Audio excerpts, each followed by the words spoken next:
Hello and thanks for checking out ChartGuys.com. We're proud to be one of the most successful technical analysis communities online, teaching you the skills to become a more confident, effective, and informed trader. Join our community of hundreds of analysts worldwide working together to learn the charts, generate profit, and achieve financial independence. For access to daily live chart analysis and market coverage, a thriving chat community, along with dozens of hours of exclusive educational materials. We look forward to seeing you. Let's check out some charts. Hey everyone, checking in on markets. So the bulls held up in response to the FOMC. We now have some major catalysts out of the way with the FOMC gone and the midterms gone.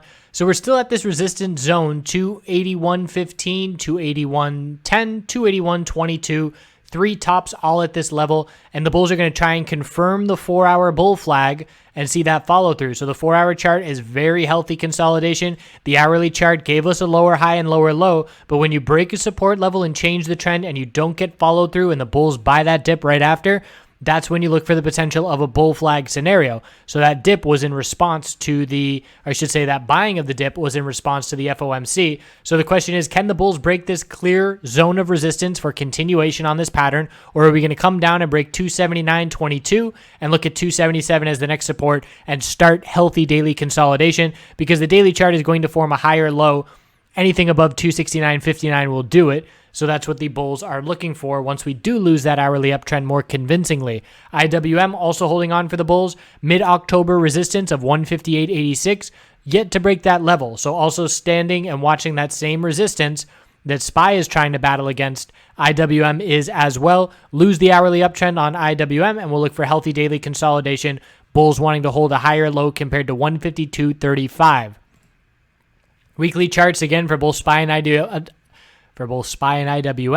we're looking for weekly lower highs to form, and we're going to have to see, obviously, more significant pullback on the daily to have any confidence that the weekly lower highs are forming. That's not the case yet. The bulls are still in short-term control, but the risk to reward does not favor the bulls on the daily charts at these levels. We are going to need to see some healthy consolidation for a higher low for the bulls to be comfortable that we can see significant continuation on these weekly charts. So keeping an eye out for losses of the hourly uptrend. QQQ, daily inside bar today, we're not as close to the mid-October resistance, 178.26. We're still a couple of percentage points away from that point at this point. So we're going to watch for the middle or the inside bar and how it's going to break tomorrow, 173.63 and 175.30. If it's a bear break, we'll look for a daily higher low to form compared to 167.08. If it's a bull break, sights are set on that 178.26 resistance. Again, looking for the weekly lower high, but no sign of it at this point. Financial sector is extremely overextended. It had a very bullish reaction to the FOMC,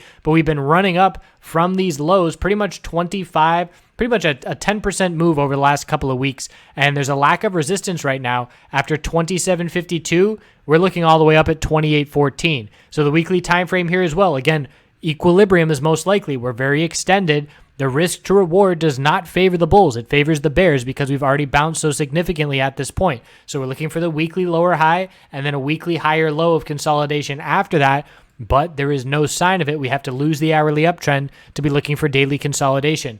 VIX had the clear bear break of the equilibrium.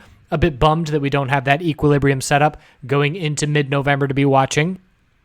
But from here, anything on the daily under 21.61 is just a lower high. So bulls are not going to change this daily trend anytime soon. Support is 16.09 and 15.27 from here. And the weekly time frame pulling back and looking for a higher low.